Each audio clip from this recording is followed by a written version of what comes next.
P&R with Adam R.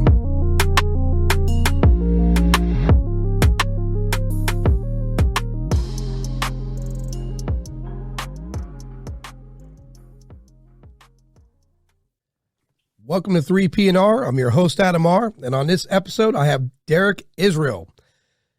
Derek, how you doing, sir? Great. How are you doing? Good, good. And so you're law enforcement in Texas. That's correct. Yeah, well, I'm retired. I retired from the Austin Police Department. Well, you know, they say never retired, actually, right?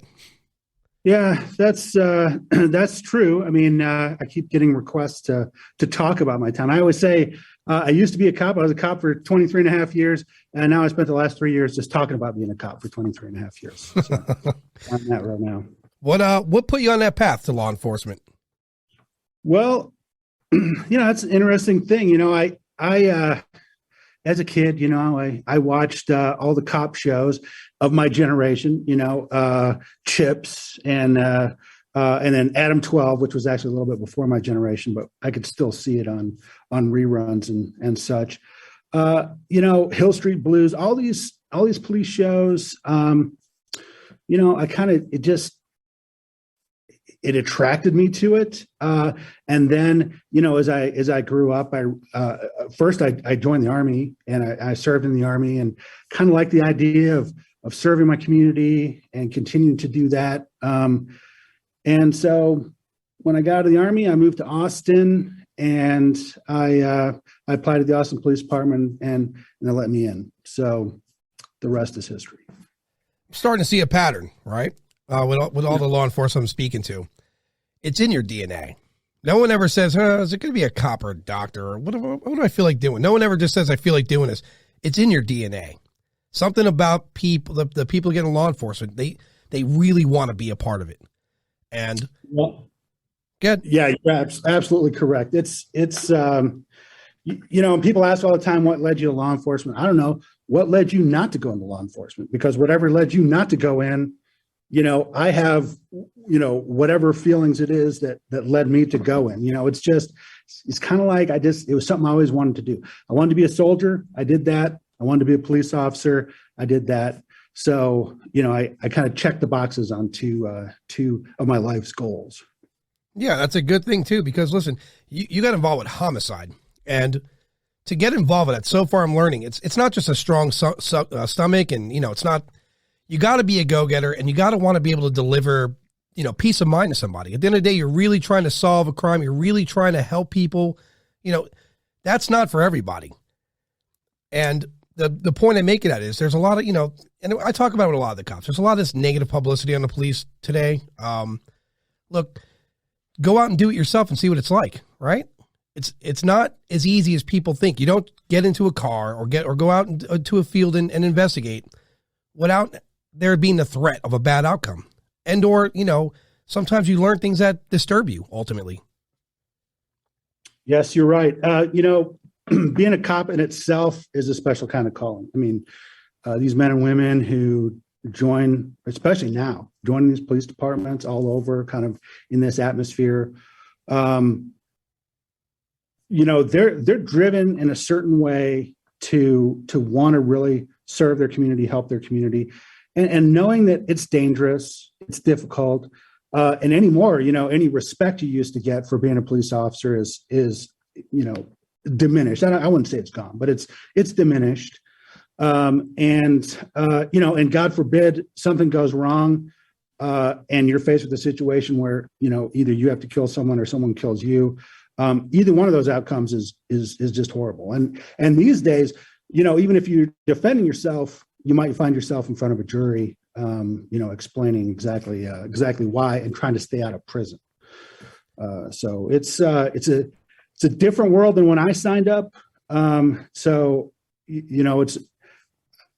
I don't know how they recruit people now. What they tell them, but like I said, it's like you were saying, it's got to be in your DNA. You have to have it in your DNA in order to be willing to do it. I mean, to become a soldier for the military and then become a cop, in your heart and in your DNA, you got to, at that level, you want to protect and serve. You want to help people. That's who you are. And, again, with the negative publicity, I have this thing I say, those who were, those who are, and those who aspire to be law enforcement, be proud, because not everyone's fit to do it. And those that aren't fit to do it, I think those are the ones that find the problems in real life, because I think they ended up becoming a cop. They weren't satisfied with their job, but they're already invested. Right. But the rest of them, they're out there doing the best they can to help. Picture a world, I say this a lot too, but picture a world where there's no law enforcement and there's a dispute between neighbors. As things escalate, cool heads don't prevail till there's some sort of buffer, and if you have two hot-headed people in a dispute, 9 out of 10 times it ends up badly. And you need law enforcement. You need the buffer, or else it's going to be martial law in the Wild West. And, that didn't turn out very well. And I don't assume it's going to. Yeah, we've gotten to see little glimpses of that over the last year or so. Some of our big cities where there really was a lack of law and order, law enforcement within these cities. And what we saw and continue to see is that, that if police go away, that doesn't leave a hole. That something's going to fill that void.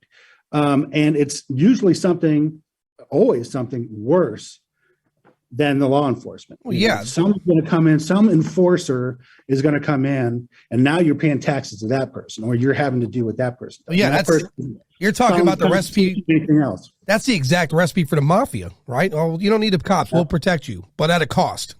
So, yeah, think about that for a moment. And who typically, when there's lack of like a buffer, like law enforcement, you have opportunists out there that are going to prey on the weak. They're going to prey on the community. And those are, at the end of the day, the community's going to suffer. And I hate to play a broken record, but these are the facts. And I wouldn't want to see a world without law enforcement. Yeah, and I think a lot of people who have these thoughts in their mind about how things could be if we just get rid of the police or scale them back, some of them have ulterior motives, but I think a lot of people who think that way, it's based on good intentions, but they just haven't seen what your average police officer sees. Some cop who's on the street for his first 6 months is going to realize that these things that they're talking about, a lot of these things they're talking about, don't work. People are volatile. People are bad. I mean, you think sometimes, some people are just having a bad day. Well, sometimes people are just having a bad day, but some people are just bad. They are just evil. And you have to have people who are willing to go out there and confront that evil. Yeah. I mean, I have a pretty good protocol in my home if I ever have to defend myself, but that protocol, no matter what ammunition I pack or what gun I have, it still involves call the police, because someone's breaking your home. It's call 911, prepare for the worst, and hopefully they get there in time. And if not, then you have to defend yourself. But you can't have a world where it's going to be vigilantes. And like you said, people, it's in their DNA to be bad, just as it's in your DNA to be a cop and protect and serve, just like it's in the DNA of a doctor to be a healer. There's different breeds of people, but the DNA is it's there, and bad DNA exists. And without law enforcement, again, the community and the people thereof will suffer, period. Yeah, I agree. And, and you were talking about homicide, and I think the people who go into homicide, it's not an average cop who goes in there. It's not that they're, necessarily smarter or better in any way, although I like to think they are smarter and better in certain ways, but it's that you can endure a lot. That's really the main thing. What really turns people off from working in homicide, and why you would think, it should be easy to recruit detectives to homicide. A lot of people don't want to come to homicide because it's dirty work. It's hard work. You're on call all the time. And for the first 10 minutes of getting to say, I'm a homicide detective, that shine wears off pretty fast, when you're on call for, weeks at a time, or you work in your first scene and you work 20 hours straight, get 4 hours of sleep, work another 20 hours, you're like, you gotta be dedicated. You gotta be really focused on, we want to solve this crime. We want to bring justice. Yeah. And not to mention, you get invested, right? You meet the families, you see the victims, you get emotionally invested, you get mentally invested, and it pours into your home life. You know, you sit at home thinking about the case. And I hear that a lot. I mean, from the on podcast interviews, and I have a bunch of off podcasts. There's not a lot of law enforcement I speak to so far, you know, they can't be on the show. I understand why. But I get to hear the same thing, the same pattern. And it could take a toll. It could definitely, especially when you're really heavily invested, it could pour into your personal life easily.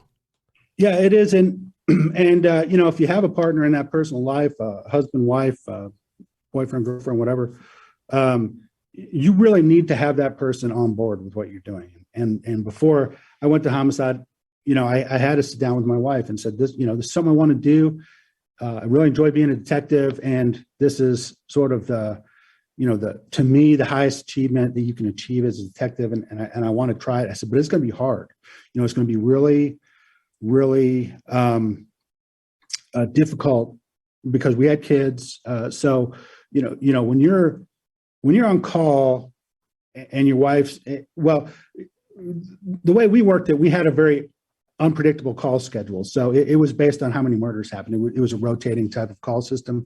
So you really couldn't plan very well. You never knew, unless you took, vacation off and got it approved, you never really knew like if you're going to, be on call on a particular time. And so when it came to planning, my wife is like, oh, hey,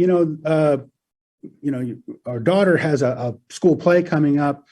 You think you can make it? I'm like, I'm going to try, and that's always my answer for everything is like, I'm going to try. I could never commit to saying, yeah, 100%. This is an important part of what's going on. I'm definitely going to be there because I couldn't make that promise. I don't know. And so it's hard. It's a hard thing to do. And I did it a lot. I'd listened to some of your other podcasts with some of these homicide detectives who do it 20, 30 years. I'm nothing like that. I didn't do it. I did it for the last 5 years of my career. And so I'm like, small fry compared to these guys who've been doing it 20, 30 years. It's amazing. But so when you think about that, when you think about homicide detective, don't just think, oh, this guy's bright. He's good at what he does. Also think, this guy can go without sleep for a long time. He can work in a very uncertain environment. He's got his family and home life situation, or I say he or she has a family and home life situation set up so that, so that it works, and it doesn't end up in divorce. And actually, divorce is really high with cops in general. I didn't notice it being unusually high in homicide. I mean, most of the people in homicide, it was pretty stable. And I think that's because they all kind of know what's going on going in and they plan that. Yeah. I mean, you have a level of dedication. It's taxing on your personal life, and murderers don't have a schedule, right? So it's just going to happen around the clock. And it's, your job to get out there and find out who did what to bring closure and peace to not just the family, but the community. Because no one wants to hear about murder where they live. It's a scary thought. So, yeah, I commend all law enforcement. If you really think about it, where these men and women are being paid to go deal with scenarios that we don't want to deal with as a whole. And so it's unfortunate that they go do this for us, right? And then they get punished if the most minuscule thing happens. And look, are there some bad seeds? I say this a lot too. There's a bad everybody. There was a nurse that was killing patients left and right, playing the role of God. Right. And so you can't hang the whole thing on one person. Because you don't see people saying, well, that nurse killed these people to defund the hospital, because their reasoning for that is, well, that's just one bad person. Well, that could be said for anything. The problem with law enforcement is there's this really strange, weird pushback on authority. And, if you think about law enforcement, it's not just authority. It's a safe zone between us and the villains. So these people that are in these neighborhoods where they were pushing back on police and they're like, well, we need to defund them and we're done with them. Look at their community now. Robberies happening. No one's doing anything about it. And that's the result. And that community will suffer. Its value will drop. And it's not going to be a safe place for children. Yeah, I think, when you see a lot of cops getting into trouble and stuff, you know, this, I think the worst problems when you see that is when you see these young officers and they're working real high crime areas. So they're working in an area, you know, a really economically depressed area, tons of crime going on, and they're just seeing nothing but like bad people all day long, you know. And so I think it's hard for those officers to have the right perspective that, hey, listen, you're just seeing the bad guys in these neighborhoods, right? There's a lot of good people in these neighborhoods too. So if you don't have good, like older officers and supervisors who are really like making sure that they're mentoring these young officers, it can get out of control. You know, these guys start getting to the wrong mindset. You know what I mean? They're not fully treating people the way they should. You know, they're not taking things seriously the way they should. And I think that's where you get into a lot of problems. And also, you know, they're in that environment, a lot of times they're working around very dangerous people. So they get sort of in that habit of having to use force and having to, you know, fight people to get them to jail and stuff like that. So, you know, they get very acclimated to that. And, you know, and that just psychologically, that can cause problems when someone's constantly in that environment. And so I think, you know, a big focus always has to be for police departments to make sure that, you know, that they are looking at these issues and making sure that looking at the sort of the mental health of their officers, making sure that they're, you know, staying on track, staying focused with what they're supposed to be doing in terms of serving the community and doing all that. And those problems tend to, you know, affect mostly, you know, younger officers. And I say younger officers, less than 10 years, you know, you know, at some point, I think, you know, you sort of get that little seasoning in there and you realize, you know, you get a little bit more perspective. Maybe you've had few more assignments. Yeah, because you're in just one place in the city. Yeah, you're battle hardened, right? So then you're able to see in the new guy the stresses. If I had to make a suggestion, I would start with saying maybe they should have like a in-house counselor that they have to check in with monthly or whatever it is. To, you know, even if they had no incident, it would be good for like a monthly visit to a counselor to see how their overall mental health is going. And if I had to make another suggestion, a part of basic training, they should probably add jiu-jitsu. You're talking about something that could train you to hold someone where it's not life-threatening, but you can make sure they can't move. Yeah, they are. So taking that last note first. So I know in our police academy, they really, so, you know, when I went there, it was kind of old school policing, you know, and, you know, then they started adding as time went by and they got more sophisticated. They started adding like Krav Maga, and now they've added, you know, some of that Brazilian jiu-jitsu stuff to it in order to, you know, I mean, obviously that's something that takes an incredible amount of training to be really good at and right. Constant practice. So, and that's always the problem. You can teach guys this stuff, but if they're not training every week, you know, they're just going to revert back to, you know, punch and kick. Right. Right. So they do get that training. You know, it's usually a mix of, you know, different martial arts forms that are appropriate, you know, I mean, to what, you know, what police officers do. So, you know, joint locks and, you know, and grappling on the ground and things like that. And some officers, you know, got really good. I knew an officer, he actually left to open his own studio, his own Brazilian jiu-jitsu studio. But so there are some really strong people and they do teach that. But like I said, you know, training is always an issue. And whether it's firearms training or you know, hand-to-hand type of training, arrest and control, those things, those are perishable skills. If you're not doing them all the time, it doesn't work. When I first started the police department, you got a lot of firearms training when you're in the academy. You got out of the academy and basically you qualified once a year. And that was the only unless you took a course like that you wanted to take at the academy, that was all the firearms training you got that year. So obviously that caused a lot of problems when someone has to use their firearm under highly stressful situations. This is not simply I mean, well, part of it is just being able to hit what you're shooting at. That's part of it, but also like being able to do these sort of emergency action drills when, you get a stoppage in your firearm, or, you're wounded, you have to switch to an offhand. So, things like that, things that you have to train for. So they did change that, and they started going to a monthly, like every month you have to take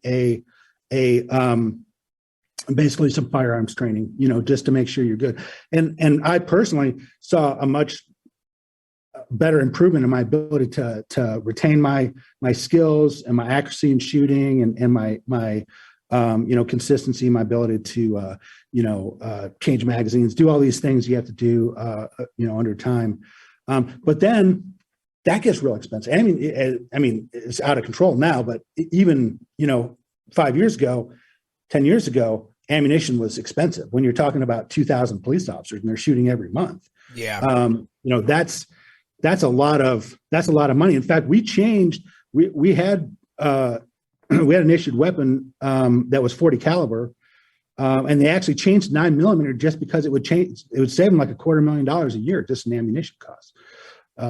So that's how much the cost is. So and then on the mental health side, what you said, I 100% agree. I mean, I think and police are trained. They're supposed to, after incidents, they're supposed to debrief. They're supposed to talk about what happened. And that often doesn't happen, except when you're in specialized units, SWAT and things like that. They're more disciplined in that respect. But just time factors don't always work with that. And being able to meet on a regular basis with a counselor would be awesome. I think that would be a great thing. I think some officers might be resistant to it, but I think mostly we all recognize that, listen, this job affects our mental health. We need to talk to somebody sometimes. Well, of course. I mean, listen, sometimes it's just pride that has them like, I'm not going to go see a count. I'm good, man. I'm good. But these are people that are defending us from probably the worst kinds of people out there, or your kids are missing. I mean, they deserve to have, monthly counsel, and there's nothing to be ashamed of that. Look, some of the strongest people on the planet need counseling, and it should be required even in contact sports, right? Because you don't know, like you said, it's wearing on them, and you don't know everyone has a different breaking point. Everyone has a different DNA. And you don't know when that breaking point is or what it's going to be. And the last thing you want is someone disgruntled running around with, a firearm and a form of authority. And what I say to that is, cops as a whole are good people. I've had very few negative interactions with police. The few I did have, one as a kid, and it's not even negative. In hindsight now, it was a Pinellas County sheriff. And I was a kid, and I was hanging out, and I was living in a less than nice neighborhood, and I was hanging around the wrong people. But then I thought he was breaking my balls. But you look back in hindsight, he was just trying to get me to not be in a problem, and you have to grow up to see that. You have to see that from that perspective. And something Denzel Washington said resonated with me. He said it starts in the home. The behavior of the children start at the home. So if you want to avoid your children becoming problems, it's what you do in the house that's going to translate to what they do in the street and how they're going to behave. Because even though I lived in a less than nice neighborhood as a kid, I was very respectful because I was taught respect by my parents. My family there was a value of respect there, and that translated to the street. So the attitude some of the other kids had towards the police, like, cursing at them, whatever else, I didn't have that because I had respect for my elders and especially for authority. And that's even as a kid. But again, as a whole, with law enforcement, they do things, they're there for the better interest. They're literally not going to bad neighborhoods to start problems. They're going there to do their job, to make sure people are safe, no matter where it is, whether it's an expensive neighborhood or a non-one. Their job is to help, protect, and serve. Legitimately, that is exactly what it is. So, yeah, I mean, so my observation has been, of course, it's a patrol officer. I spent a long time on patrol. I love patrol. Like, I love wearing a uniform, driving a police car, responding to 911 calls. I mean, that, like, tip of the spear. Like, that's so fun. That's why I was so late in my career becoming a detective. I was like, I enjoyed patrol so much that I really loved being there because that was where the excitement was at. But one thing that is just like a constant you could see is if you have a troubled child, a lot of times you don't have to look too far. You look at the parents, and I'm not saying that they raised them wrong, like their parenting style isn't correct. It's that they weren't parents. Like they had a drug problem, an alcohol problem, something was going. There was some sort of abusive stuff going on in the house, which also is often related to drug and alcohol. So when you see kids like this, a lot of times you see a teenager and even younger than a teenager, like, a tween, 11, 12-year-old who's just completely antisocial. A lot of times you can look back. That's not always 100% the case. Sometimes you get these kids who are just. No, but the majority of the time it is, because kids don't learn in other words, a 10-year-old is not going to know how to be a violent person naturally. Something happens to him in his life, whether it be in the home or at school, and it goes unchecked, and then he becomes that. And there are the rare occasion of mental disabilities. They exist. But even then, parents should recognize it and say, hey, maybe I should get my kid some help. I did. I know a lot of people that got help for mental disability. Because they have to. You're responsible as a parent. You brought someone in this world to do everything you can to make sure they translate to society well. So, and the stigma with law enforcement, and I'm not going to call it a stigma. I'm going to call it a pushback on authority that exists from a history of nonsense that we're human beings. We're really intelligent. Look at our phones. Look at the stuff we invent. We're smart enough to evolve.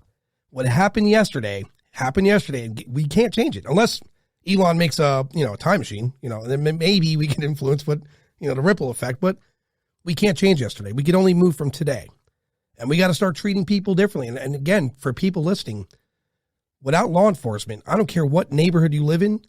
If there's no presence of law enforcement, opportunists they're licking their lips. It's payday. They're going to come regardless. It doesn't matter where you live. Opportunists will exist just like there's the DNA of the police to go out there and protect. There's the DNA of the bad guy trying to take advantage of the place that has no buffer for the people.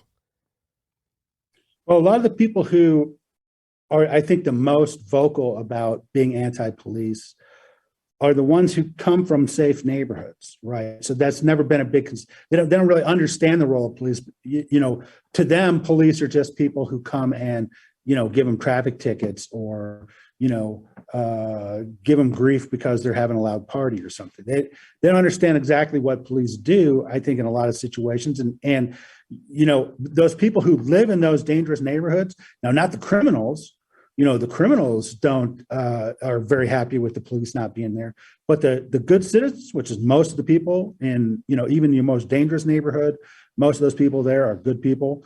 And those people want the police there. They need the police there because they don't have anything else. And because they're poor, they also really, a police officer to them is kind of like everything, right? A police officer is the only sort of contact with, quote unquote, the law that they have. They don't have a neighbor who's an attorney. They don't have people in their family who are attorneys. So the only people who can help them when they have a problem are the police. So we get, and cops hate it, they complain about it all the time, but ultimately it's kind of to me, it's a good thing that people trust the police enough that they're calling us out for, like, they have a dispute with their neighbor and they want to deal with it. Like, wealthy people, they might maybe deal with it by going to court, right? Getting lawyers and fighting it out in court. Well, people of limited means don't have access to do that sort of thing. They rely on the police. They call the police when they have problems. And sometimes those problems are related to crime. A lot of times they're not. They're just related to problems they're having. And they apparently trust the police enough that they want the police to get involved in their life to help them with what the problem is that's going on right then and there. So. Yeah, because you got two big egos, and it doesn't matter what neighborhood they're in, where it's the wealthy or the lesser. You get two big egos that aren't willing to back down. And listen, we all got some alpha male in us. I know I do. And I know I'm wrong, and I own that a lot. You know what I mean? But when you have two alphas and they're, having a dispute, 9 out of 10 times, like I said it earlier, cool heads don't prevail. It goes to blows because that's our primal instinct, which is why there's the herd to break that up. And in our case, the law enforcement, because you're not going to tell two alphas what you're wrong, because both parties think they're right. And at said point, when you have two people that are absolutely right, they're not going to hear reason from each other. It's going to get violent. And again, it doesn't matter where you're located. That's going to happen.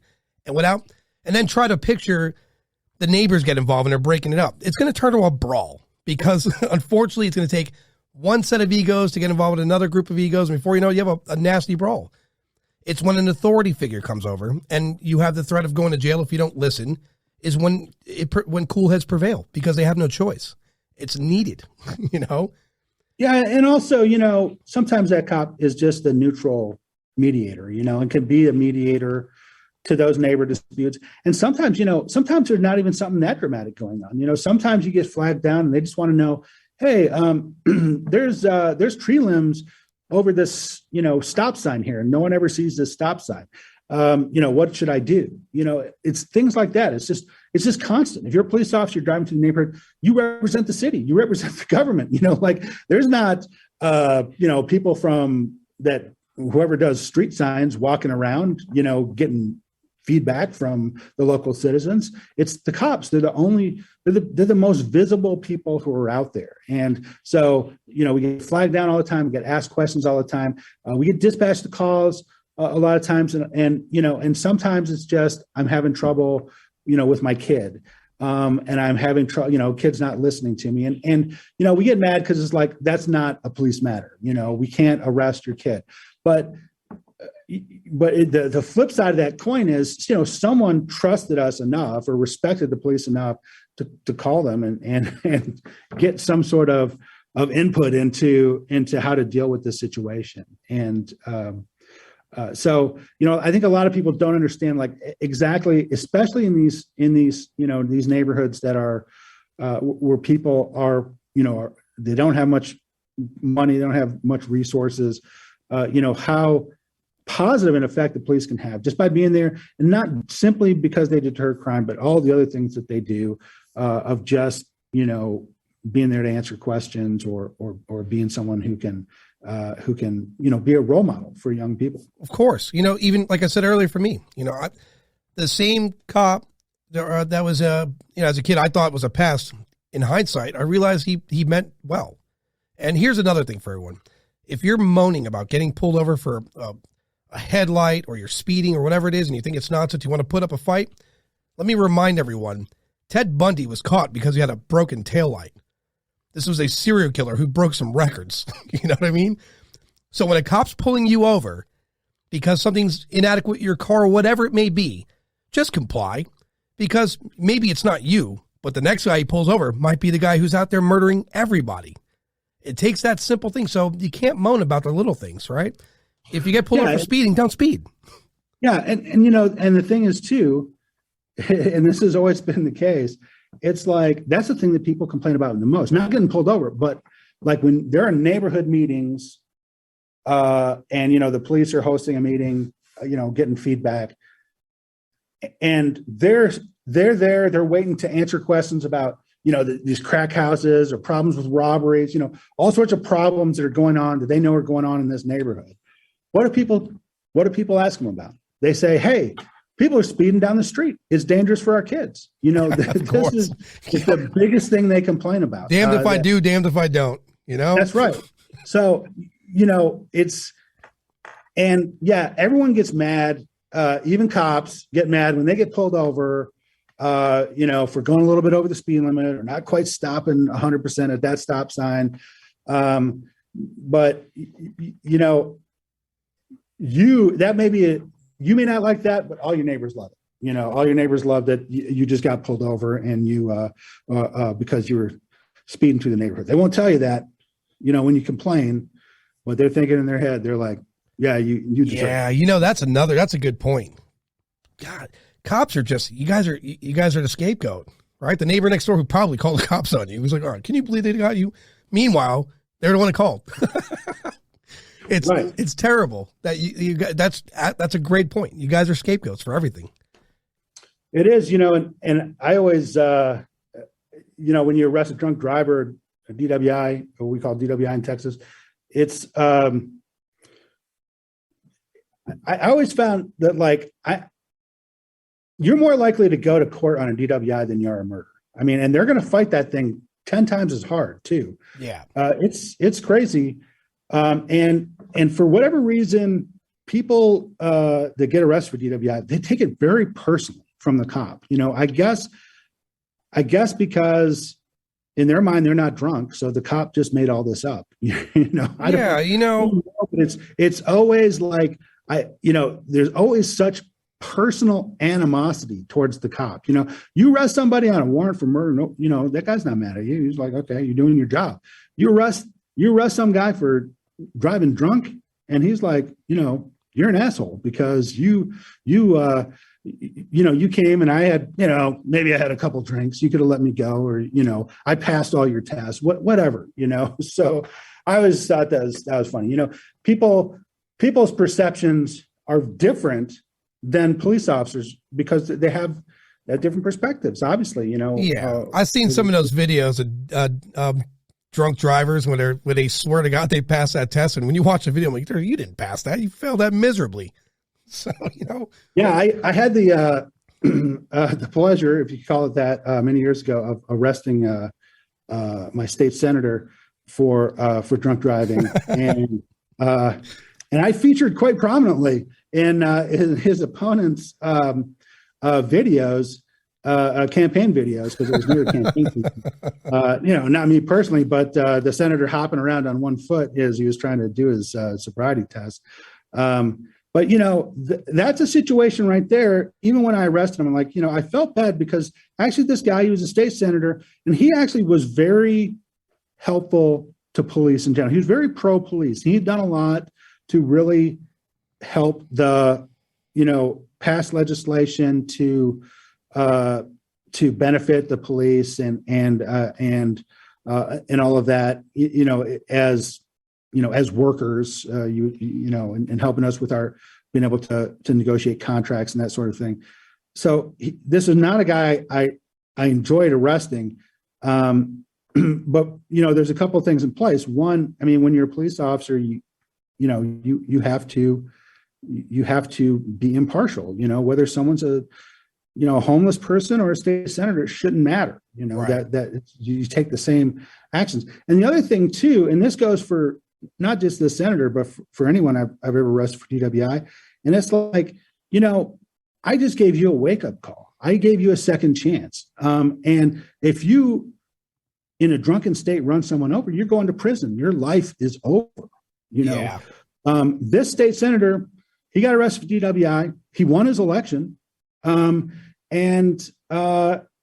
it was a wake up call for him. He stopped drinking, and I like to think, in a small way, his life is better because of that. And sometimes that's what you need. Yeah. And here, listen, you might have saved his career, because who says he doesn't drink, drive down the road a little bit, nod off, and kill some kid?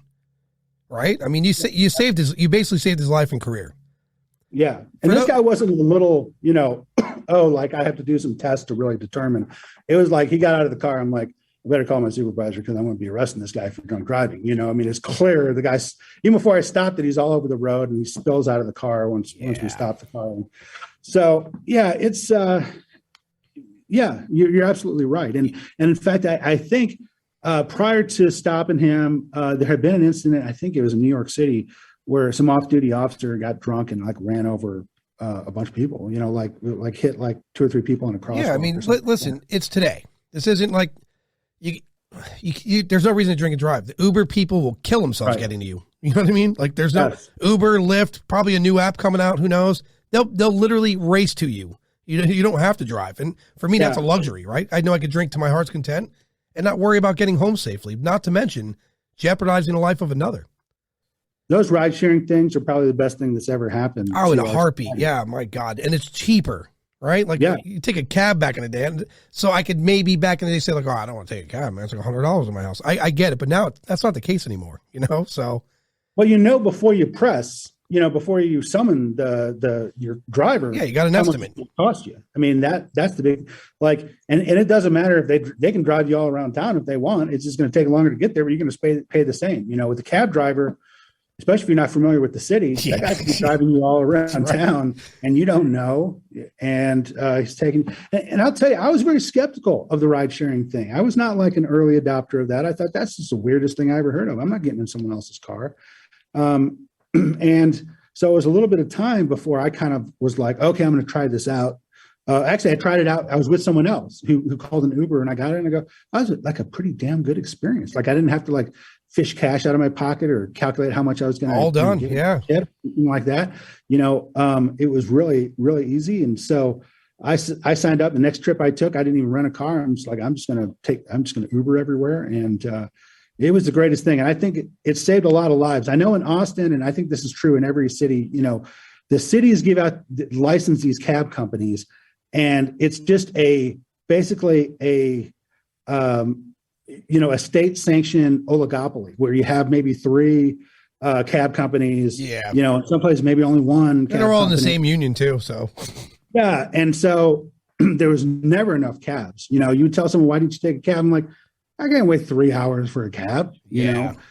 But now Uber, man, they're there, Johnny on the spot. They're gonna. You kidding me? It's competitive, man. You call an Uber, and so understand that when you summon Uber, there's like 5 guys in the area. The first one hit the button wins, and they're anxious to get that ride. Yeah, yeah. You go to New York City and ask a cab driver for an estimate. He's gonna look at you sideways like, I don't know, 1,000. Although I can tell you, taking an Uber in New York City isn't cheap. It's probably cheaper in a cab. I'm sure it's cheaper in the cab, but it ain't cheap. No, yeah. Well, they have that.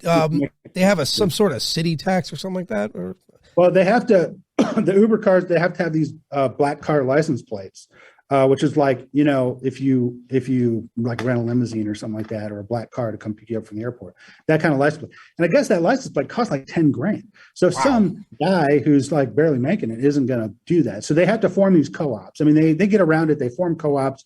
They buy the cars. They license them. Then they run it basically like a taxi company. You rent the car out for a certain amount of time and you do it that way. So it works. It's just it just makes things a lot more expensive. At the end of the day, it's better than driving drunk. And again, for people that don't understand what driving drunk is, it's put a blindfold on, hit the gas, and see what ends up happening. Because that's really what you're playing Russian roulette, not just with your life, but the life of someone else. It's foolish. Yeah, and this is something to think about too. So I went to intoxilizer school, and that's the machine you blow into to measure someone's blood alcohol. And so as part of that, you get to drink, which is really cool, because I'm getting paid and I'm getting drunk, and literally to get drunk. And they measure out, based on your body weight, a portion of alcohol, and you consume that over a period of time. And then during that time, you're like every few minutes, you're doing an intoxilizer test to kind of see what it feels like as your blood alcohol is going up. And so in Texas, the blood alcohol limit is 0.08. Although you can get arrested for less than that if you're if you're clearly impaired. If you're 0.08, they don't really have to prove anything else, just that you were over 0.08. So I remember when I was at about 0.04, 0.05, I was like, oh man, I would never drive right now. I would never, I don't feel comfortable driving right now. I feel like I'm impaired. Well, by the time I hit 0.08, and I ended up I overshot a little bit. I went to 0.10. By the time I got up to 0.08, 0.10, I was like, I could drive right now. I'm good. I'm totally good. Yeah, because that hero factor set in. Yeah, your judge. The first thing to go when you drink alcohol is your judgment. So it's a really bad indicator of, I feel okay to drive. That's the worst possible indicator you can have. I mean, the best way to handle that, and the way that I learned to handle it, because I'll be honest, I wasn't, before I wasn't careful, growing up and stuff like that. But now it's like, I'll have a drink, but if I have more than, a set amount that I know, like I can drink a couple beers and I'll be fine. But if I have more than, 1 or 2 beers, then I'm not gonna drive. You have to kind of set that beforehand. You have to make those plans beforehand. Say, hey, I'm going out. This is gonna be a great time. I'm just gonna drink a bunch of alcohol and not want to worry about it. So I'm going to Uber there and Uber back, or I'm going to, Yeah. Or I mean, for me, at the beginning of every night, I'm like, do I want to die tonight? And the answer is usually no. So I was like, okay, well, I'm just definitely not going to drive. Even I shoot pool, or I shot pool, well, before COVID, for a long time. And when I would go shoot pool, I would always get a ride to the pool because I knew guaranteed I was going to drink. Guaranteed. So I always got a ride there. And I always get a ride back. I just never left it. I don't leave things a chance. I can't do it. I'm one of those people. I don't like having total. It's probably why I never got into drugs. I don't like not having control of myself or my environment. So probably a downfall for me later on. But the overall point is I just don't leave things a chance. For you, that's the best way is to plan it. Right now, I don't know if you know this, but I'm in law school right now. I'm a 1L. I'm a first year law student. Oh, good. At Texas Tech in Lubbock. And something I found out is drinking alcohol is a big part of law school. Apparently. Oh yeah. So there's a lot of events involve drinking alcohol, stuff like that. So you just, it's all planning. You absolutely have to know I'm going out, I'm doing this event, and I'm either I'm only going to drink one beer, or I'm not going to drink at all, or like I'm taking an Uber. I mean, you have to plan in advance, or else you get messed up. And that's what I tell. I'm obviously old. I'm the oldest guy in my law school class by a long shot. I'm about twice as old as most of the people in my class. And also, retired cop. So, I gave him the advice. I'm like, man, listen, it is not worth it. It's not worth, especially you want to be a lawyer, there's character and fitness issues. You get a DWI, that's going to be a big problem. Some of these guys who are from out of state where marijuana is legal and stuff like that. I'm like, listen, man, I'm not making any judgment call, but I'm just telling you, marijuana is not legal in Texas. And if you get caught with marijuana, even if they just give you a citation, that's it. That's going to mess you up, for getting a law license. So, it's really, How was your transition so when you approach going to law school from being a cop, do you have some kind of confidence? You have years of law enforcement behind you, or is it a whole new experience? A little of both. So here's the thing. So when I graduated, I'll just give you a little bit of my biography here. So I graduated from high school. When I graduated from high school, I went to college like every son of an English teacher does, right? But I was horrible. I should not have gone to college. I was not mentally prepared for it. I was not academically prepared for it. I went to college. I went to military college in Vermont, Norwich University, great college. But I loved the military part, but I just struggled in the academics. And ultimately, I didn't fail out, but I kind of knew that was the direction I was heading. So I was like, yeah, you know what? I'm going to go ahead and drop out now and join the Army before, I get to the point where they actually are going to kick me out of the school. So I joined the Army, spent 4 years in the Army. I enjoyed the Army. I didn't love it enough that I was going to stay in for any appreciable amount of time, but I knew that going in. I was like, I want to experience the Army. It's something I want to do, but it's not necessarily a career I want to do. I went into military intelligence. I was an interrogator in the Army. It was a blast. They sent me to California to learn a foreign language. Which was funny because the first thing I did after quitting college, because I thought I was going to fail out, is join the Army. And they sent me for a year to essentially a college to learn a foreign language. And I passed it. So it gave me a little confidence. And I was like, okay, I actually did this. And then, I went to Germany. And I was there during the fall of the Berlin Wall. I wasn't in Berlin, but I was in Germany. Peace broke out all over the place. They were deactivating my unit. They're like, oh man, it's it. The world is a better place. We're never going to have a war ever again. That lasted 2 months. And then Saddam Hussein invaded. Oh yeah, that's right. Kuwait. They're like, oh wait, it's not as safe as we thought it was. We're going to go to war again. So they go, stop deactivating. We're actually going to go to war. So we went, did that, spent 6 months there. And then Came back and they did follow through and deactivate my unit when I got back. And then shortly after, it was towards the end of my term anyway, shortly after I got out. And then I moved to Austin. I wasn't from Austin originally. I grew up in Michigan, but my sister was living in Austin. And so I moved here with some friends, and I applied at the police department. And back then it took you a year to get into the police department. So I had to wait a year, and I worked like these odd jobs. I was like a security guard. I was like a telemarketer, just whatever would pay me money, to I can make my rent. And then I got in the police department and I did all that, and I retired in 2017. And when I retired, I still hadn't ever gone back to college and gotten my undergraduate degree. So I was like, and so my first thought, we had a pretty good pension at the Austin Police Department. And I was like, man, I don't have to work. I'm just gonna lay in bed for a year, and then I'll decide what I'm gonna do. But then I was like, I started looking at stuff, and I was like, oh, you know what? I want to learn Latin. I don't know why, but I wanted to learn Latin. So I started looking, buy some books, and then I'm like, oh, maybe I could take some community college courses, and that goes to, oh, maybe I could just like go ahead and finish my bachelor's degree, but then I was like, but I don't want to sit in a classroom with a bunch of 20-year-olds, that would be very awkward and uncomfortable for me. So I Googled what's the best online bachelor's degree that you can get.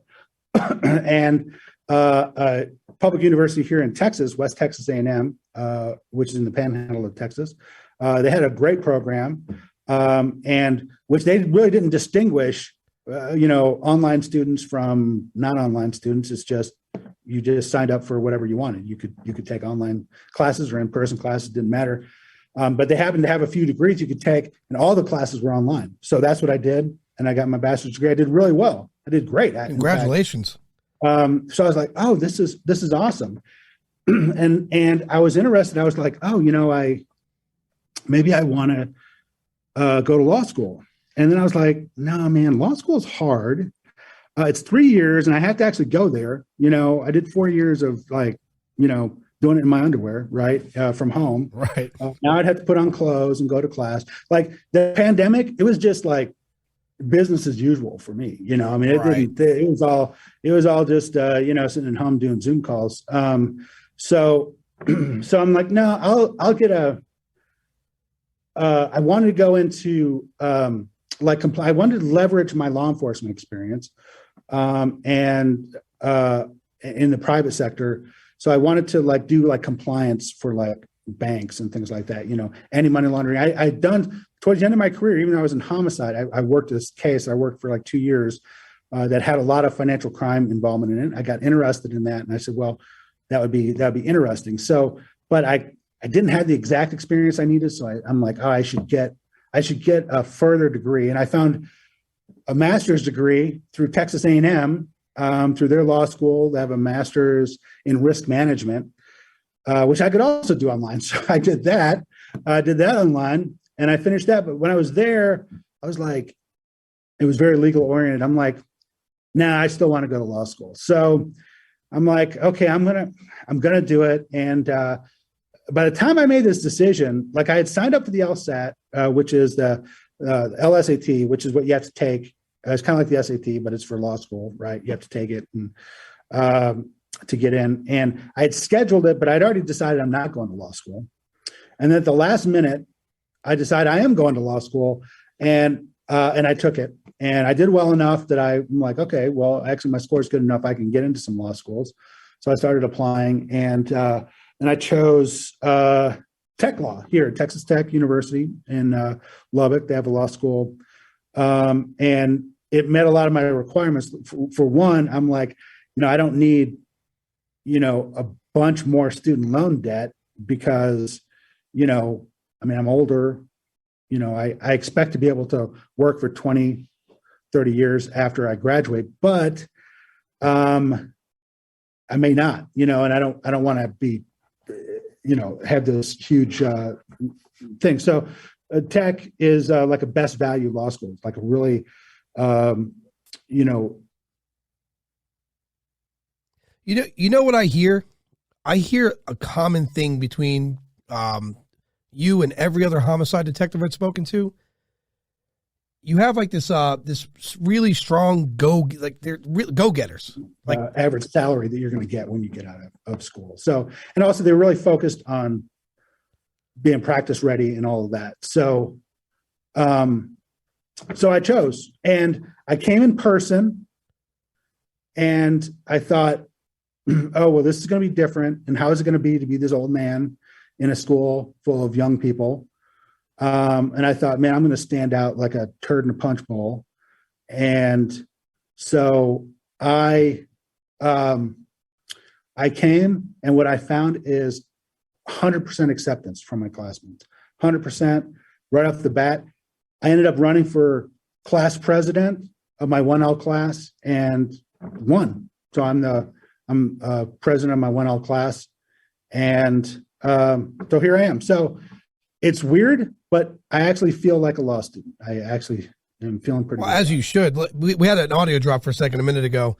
What I was saying is, one thing I see in common with you and the other detectives, and homicide detectives and detectives over general, each one of you have a very go-getter attitude, right? It seems like it doesn't matter what wall's in front of you, you're going to crumble it to get to what you need to do, which is a good thing, which makes me think that, I don't know, they should definitely, I mean, forget the funding police. They should give raises or increase the salaries. You know what I mean? You need go-getters in positions in law enforcement. And I wonder how many people go on to become something else because the salary, reflects on what they want to do. Go-getters, people like you, some of the other detectives talk to, again, you have strong leadership qualities, you have problem-solving qualities, and you view challenge as a normal thing, where other people would walk away from challenge. I mean, you went to law school, you're going to law school, you had class president. I mean, who does that? Very little people. Very little people do that, man.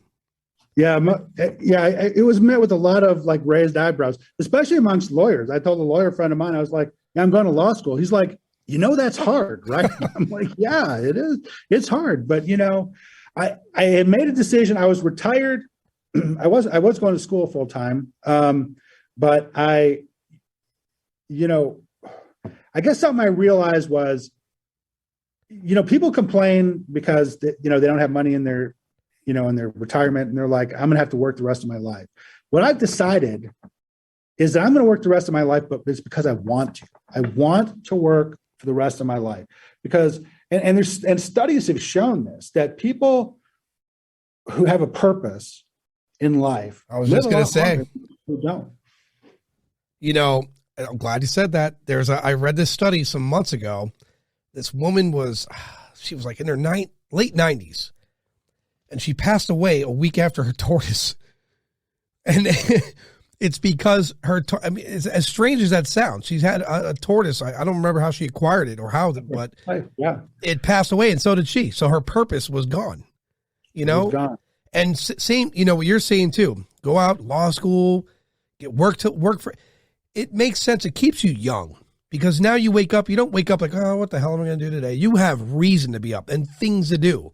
And your brain, which I call our computer, and the machine in your body recognizes it has to stay doing what it needs to do to get to meet the objectives. I agree wholeheartedly. Keeps you young, keep you alive. Yeah, I mean, I highly recommend, and I tell people this. Well, some of them are the parents of my classmates, right, who are my age. And, her like, I always wanted to go to law school. I'm like, nothing's stopping you. I mean, money might stop you. I mean, it does cost money. But, as long as you want to work, that's good. I had this case as a homicide detective, and oddly, it wasn't even a homicide. It was an attempted murder of a judge in Austin. And that was the case that ended up taking me really, it actually went past my retirement. They asked me, the chief of police at the time asked me to extend my retirement by 6 months, and I extended it. And then even after I retired, I continued working on the case because by then we were preparing for trial. But in that case, just as an aside, so the judge was named Julie Kosurik, and of course she's married to her husband's last name is Kosurik. Her husband's grandfather went to law school when he was 63 years old, and he actually practiced for 30 years. So he practiced into his 90s. Yeah, see, you got to have that.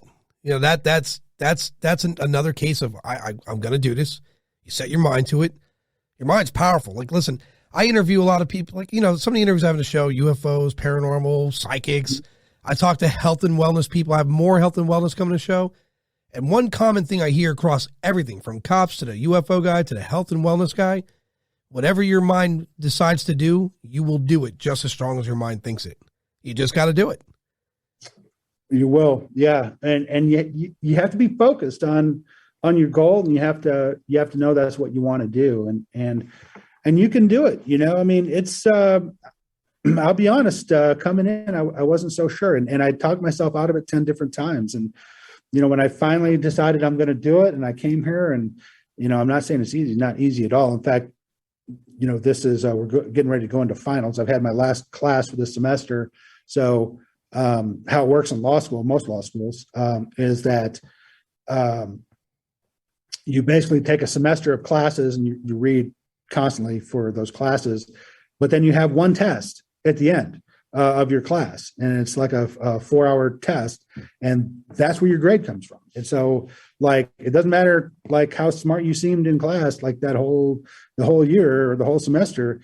The only thing that matters is how you do on this test. So, you know, it's very high stakes test, and it's a hard test. So you spend like this is just constant studying. So we've just we had our last day of actual going to class, and now we're just in the put your head down and study, you know, 12, 15, 18 hours a day until those tests come. I think you got it, man. You strike me as a person that doesn't fall and stay down regardless. You know what I mean? That's definitely not who you are. So I have no doubt you're going to pass that. Yeah, thank you. Yeah, I'm definitely hoping, you know, and I mean, you know, when I come in, I'm like, oh, I'd love to be at the top of my class. I'm like, I just want to pass. I want to pass my classes, you know, middle of the pack. I'm okay with that. If I'm at the top, that's great, you know, but middle of the pack is just fine with me, you know? So, whatever it takes, I'm going to get through, and do it. And one of the thing I like about, tech law is that they really, really want you to succeed. So, you know, they do everything they can to help you get through, provide a lot of resources, for you to be prepared. So, well, I commend you. You have a very good approach to it, you know, especially with setting goals and meeting them. Even if you talk yourself in and out of stuff, some of the most compelling arguments you're ever going to hear are the ones you have with yourself in your mind, right? That's you affirming or reaffirming and or denying certain things. That is if you can hear people's minds, you'll hear some of the greatest debates you'll ever hear ever. Because they're going to go through it. And that's how intelligent people operate. You know, that's like on the show I had Dan Spell on. He's in MUFON, he's a UFO guy. Right. He's a former Department of Defense agent, and he got involved with ufology because his attitude is, well, I got to know. You know what I mean? He's a well-trained agent of the government, and his approach is, I'm going to find out stuff. I'm going to find out my way, the right way. His training's taken so much so I have him on the show monthly. Because you know, I want to hear his opinions on some of the cases that I come across. But you have that same kind of put together. You're doing law because I want to do it. That's all. That's all it took. That's your motivator. I want to do it. No other incentive. I mean, I commend that. Yeah, you know, I've been following. I'm sure you have as well. Been following this stuff with the Department of Defense. And all of these sightings and everything. Yeah, that's what got me in this, by the way. You know, UFO stuff for me as a kid was exciting. In my teens and 20s, I lost it because I was out shooting pool, hanging out, doing blah, blah, blah. And then 2017, they showed that video from the military. And I was like, all right, now, I mean, that's undeniable. You know, you have trained military professionals with high grade instruments seeing these things. You can't deny that. That's not. Yeah, it's not once. Like if it was once, you could say, okay, and I think in that from what I've read, I mean, I think it is important that they had just transitioned to like a new sensor package on those jets they were flying. So one could argue that, okay, that might have contributed to it, but this is not a one-off thing. There's a couple different ones that have video for, but apparently there's just tons of reports. There's actually a lot of video from military they haven't released. They can't release because Right. some of them are attached to missions and it's classified. Which, Right. respectfully, I understand. One thing I can tell people: I don't expect my government to tell me everything. They shouldn't. We need secrets. It's what keeps our enemies at bay. Fact. So when you're going around Area 51, you're hoping to catch the glimpse of the amazing thing. Don't do it. It's what's keeping us safe from the other guys, and the other guys want every kind of reason to get the information. But outside of that, what they release and what the stating the obvious, so be it. Do it. We want to see more, but there's definitely more video from military, and I'm anticipating another bunch of footage coming out. So, and something's going on, and I'm not going to say it's spacecraft from outer space, but something's going on. Oh yeah. And they can't explain it, and that concerns me that they can't explain it. It's like, okay, you have aircraft operating. Some sort of aircraft operating near military exercises that are going on, and you don't know what it is. I mean, you said, we don't think it's Chinese, we don't think it's Russian. Well, what is it? The hell is it? Yeah, that's the problem here. I don't know that it's so much a cover up than it is our government embarrassed like we don't know what it is. I mean, yeah, I think they honestly don't know what it is. Now I agree. I think they really are like, and I think for the longest time they just ignored it. I mean, I think the easiest thing to do is just to say, nah, as long as you tell yourself there's no such thing as spacecraft from other planets, there's not life on other planets, there's no alien technology. As long as you're telling yourself that, as long as that's your viewpoint, your starting point, you'll never see it. Right. So pilots coming in saying, I saw some weird shit today. They're like, it's Venus. You saw Venus, or you saw, the full moon or whatever. You saw reflection, and probably in a lot of those cases that is what they saw.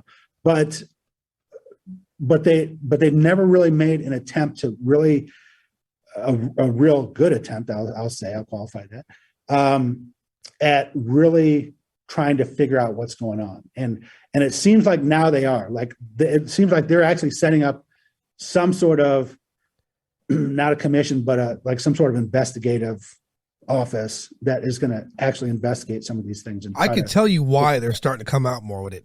It's because more and more private agencies are going to space. There's more and more private agency space programs, and they don't have some sort of code of silence, right? Elon's not going to terminate somebody because they saw a UFO. He, in fact, encourages it to see it because Elon is probably the guy's like, well, if there is one, get it on footage. Let's see if we could retro engineer the technology. That's his position is completely different. So I think they kind of have to start speaking more of it because, again, the more that private industry gets up there, they're not going to suppress the information. And the government's only motivation. They have over, that stuff getting out, And the other thing that intrigues me, so that's one thing. So on the paranormal side, I was always interested as a kid. It fascinated me. I kind of came to the conclusion after much, careful thought on the matter that most of it is probably BS. But some things I really do like glom onto, and one is this thing, these whatever they are, these flying objects that that the Navy and the military has been seeing. And the other thing is this Havana Syndrome thing, if you know what I'm talking about. Yeah, I've been reading about that.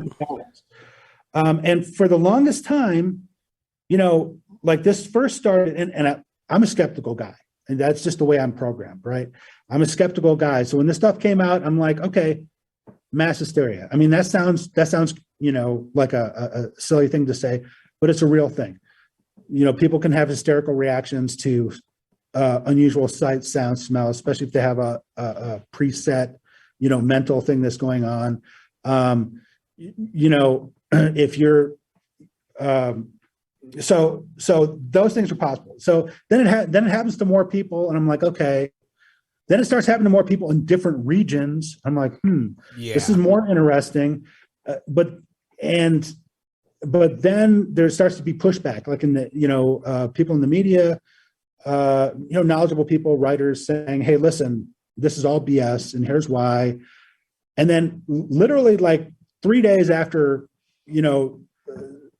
they're writing this stuff, out comes an actual report, a medical report saying, no, this is not only is this real, but we can like diagnose it. We can like see it on, with imaging, we can see this if someone's been attacked. So it's no longer like, does it exist? It's 100% it exists. The only question now is, what the hell is it? Yeah. I mean, if it was isolated, I could see people knocking it down, but it's definitely not isolated. It's definitely in places where it shouldn't naturally happen. So yeah, I'm actually going to be looking into more of that. Because I kind of dismissed it too when I first heard it. I'm like, all right, this is some sort of hysteria, but it's not isolated. It is spread out, and that is concerning. I mean, think about when COVID first started. It happened in certain places. No one really gave it a second thought. Then March rolls around and we're locked down. It's everywhere, and that's how it starts. You got to be mindful of these things. I'm not saying to entertain everything you hear, but you definitely got to investigate deeper before dismissing anything. And it also concerns me too with this Havana Syndrome thing. They call it Havana Syndrome because it started with U.S. State Department people stationed in Cuba were getting attacked, and so they thought it was the Cubans hitting them with some sort of sonic weapon because they could hear something. Right, there was a sound associated with it, and but now this is happening all over the world. And it's mostly happening to Americans, right? But not 100%, not 100% Americans, others as well. Because that's the other thing. You start, when you're investigating, you have to start breaking this down. Where is it happening? Is it just happening in one place? Well, if it's only happening in Cuba, then you could probably say, well, the Cubans are probably somehow behind it. But there aren't Cuban spies operating, in large numbers in Europe and other areas. So when it starts happening, in other places, you have to start saying, okay, well, who does have worldwide capability that would do this? And that really leaves two people. That leaves the Russians, and it leaves the Chinese, and again, maybe to a lesser extent the Iranians, but they're not really. I don't think they're maybe as sophisticated enough. And so now what they're saying, one of the things I read more recently was that some experts are saying this sounds more like a microwave attack, not a sonic attack, and that a high energy microwave can cause like you to hear, like it just creates a neural reaction. It's not an actual sound, but you hear something associated with it. And yeah, if you think about what a microwave does, people have this idea that microwaves heat things with heat. It's actually causing friction, and the friction is what's causing the heat. So if they were to find some way to concentrate a microwave towards someone, at a heartbeat, that'll not just kill someone. It would just, it would rearrange your insides. It's using friction. Oh, that's a scary thought. Yeah. Cuba's not far from where I live. I'm in Florida, right? That's 90 miles south of us at the border. Yeah. And so what it could be, so one of the speculations, it could be that it could be like a microwave listening device. Like, I see what you're saying. And it didn't work they intended to spy, but it ended up doing damage. Yes. Yeah. They're trying to spy, like they're trying to eavesdrop by, getting these vibrations off of windows or things like that they do to hear conversations. And maybe it's just a secondary effect. That's possible as well. But it's a real deal from what I've been able to see. It's a real deal, like actual, like serious physicians have examined this and written peer-reviewed articles in actual prestigious journals to say, yes, not only are these people having symptoms, but we can actually diagnose it. We can actually, not just from symptoms, but we can actually take an image of the brain and we can tell if someone's been affected by this. Yeah, that's nuts. You know what? I'm going to look more into that. I'm going to make an episode for that. I'm going to find out about that. And I'm going to combine it with a couple other things I've learned about. like, I'm not one of those that believe in the simulation theory, but someone hit me so hard with a concept and a theory that I lost sleep over it. So I'm going to read further into that. Before we close, let's talk about one of the cases you worked in homicide that, I don't know, that made you, kind of bothered you a little bit, and then how you worked your way through that. Sure. I mean, I would say the most bothersome case that I've done, that I worked on in homicide. I mean, a lot of them, there's a lot of cases that bother me in different ways. This one, but this one was very just evil, this pure evil. And I think that's the main reason it bothers me. So this case, and actually, I've done quite a few of these true crime shows, and this is one of the cases that they always want me to talk about. So, in fact, I just had a thing on investigation discovery and a show, Time to Kill. I think it was on a couple of weeks ago about this case. So people may have seen it, but it's in this case, it started with the murder of a woman named Kathy Blair, who was a choir teacher who taught homeschool kids. And she was murdered in her bed at home with a knife. Extremely, extremely gruesome scene, not the worst knife scene I've ever seen, but it was bad. And she struggled. Like, you could tell she was fighting off her attacker, who had basically ambushed her in her bed while she's sleeping, in her home. So my partner and I are faced with this. It was actually my partner's case. I say my partner and I, it was actually his case. I was the number two, which meant I was in charge of the crime scene. This is what we call like a low risk victim, extremely low risk victim. So, you think about the risk of being murdered, right? For some people is, well above average. I mean, if you're a drug dealer who likes to rip off your clients, probably a good chance, someone's going to come after you. If you just stole money from the cartel, you're probably going to get killed, right? You're someone who, you're a prostitute on the street that gets into cars with strangers. You're at high risk. Those are high risk individuals. This woman was almost as low as you can get. The only one thing that she had is she'd gone through a bad divorce, to the point where she didn't want her ex-husband to know where she lived. And as far as we know, he never did know where she lived. And we were able to eliminate him pretty quickly. So, once that happened, it's like, who the hell would murder her? So while we're trying to figure that out, another murder happens. This time it's a double murder. An elderly couple murdered in their bed. And just through sheer random luck, because, we had quite a few homicide detectives, it just happened that I was on call to be the number one, the lead investigator on that case.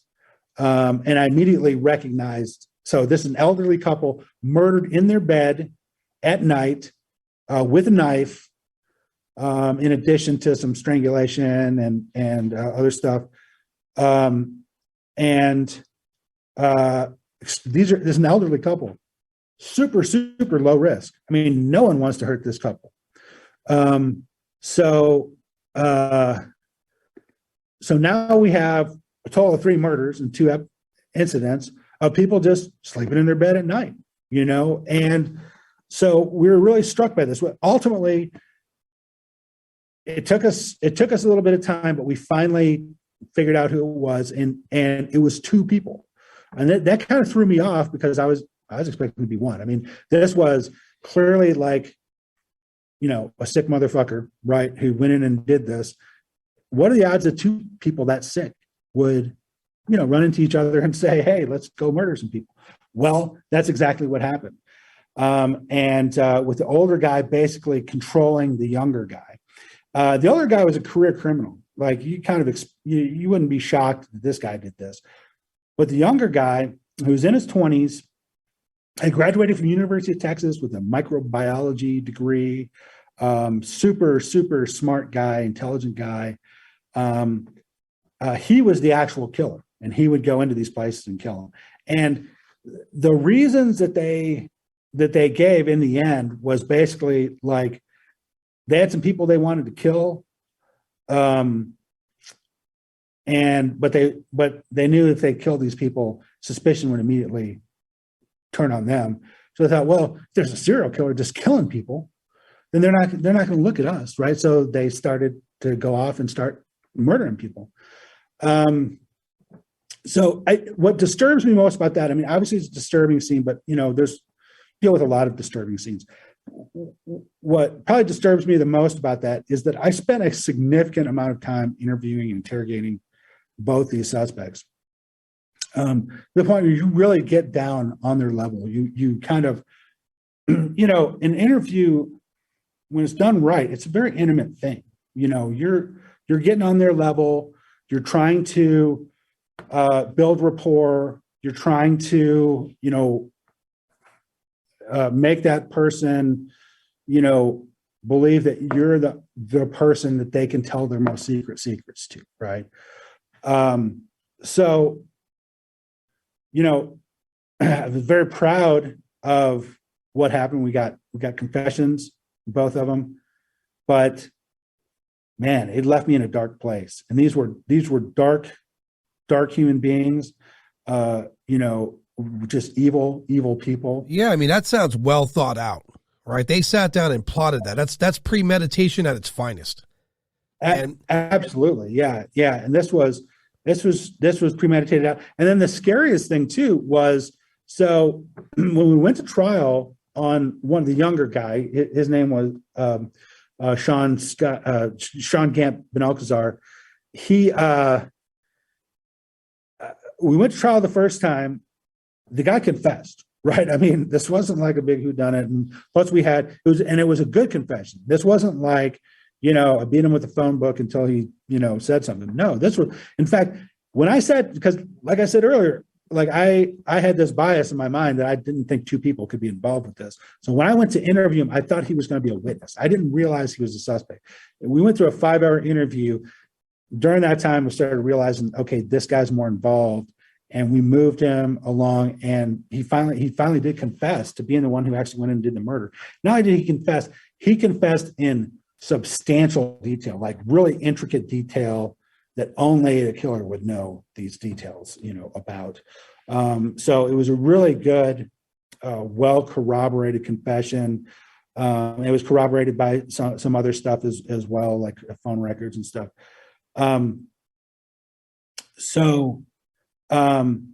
We went to trial the first time. We presented the whole case as capital murder, not seeking the death penalty, seeking life in prison without parole, and it was a hung jury. There was one juror who apparently had just lied her way through the entire jury selection process, saying, "Yeah, I'm fair, be open-minded," but apparently had like a deep-seated hatred of law enforcement and the criminal justice system. And it was so bad, like the foreman of the jury sent a note out saying, "Can we just kick this girl off the jury because she's refusing to even deliberate. She's refusing to even, because she already had her mind made up about this." So she refused to deliberate or do anything. A mistrial was declared. That was very disturbing to me because I knew that if this guy somehow got out, that he's definitely going to repeat. He's definitely going to kill again. He's not just going to kill again. He's probably going to kill my family, right? He's going to find, he's going to find my kids. He's going to find my wife, and he's going to kill them, in their sleep. So that's my thought process on this. I'm like, this dude cannot get out. So, the DA's office was very good about, hey, we're absolutely going to, try this again. And we did. We went and tried it again, and it was unanimous verdict, guilty. He appealed it, and then there's the hold your breath while the appeal goes through, because God forbid, like they throw out that confession, because really without that confession, even though we had corroborating evidence, really without that confession, we didn't have a case against him. And we would not be able to, we had his co-conspirator saying, yeah, he did it. We had some phone records to put him in the area. We had some other, but the really like the tent pole of that whole case was his confession. And if an appeals court would have thrown that out, he would have walked. Yeah, and a good thing you got it out of him, because here's some more food for thought for people listening. Law enforcement go out and deal with people like this, and then not only do they deal with it personally, but they have to worry about their families. I mean, that's something to be considered.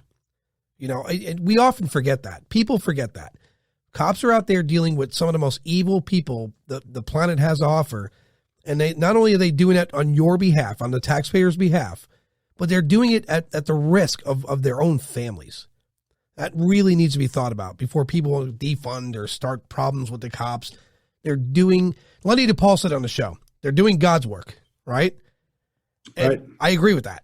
I completely agree with that. But anyhow, Derek, I had a good time talking to you, man. Oh, it was great talking to you. I definitely want you on again. We're definitely going to do this again. I plan to, because I know you have other cases and other stuff, and we'll definitely connect again. Without a doubt. Oh, sure. Absolutely. Talk about cases, talk about UFOs, I'll talk about whatever you want to talk about. Yeah, whatever you want. Yeah, it's at the end of the day, it's a conversation, and you're a good person to talk to, and I enjoy it. Awesome. Me too.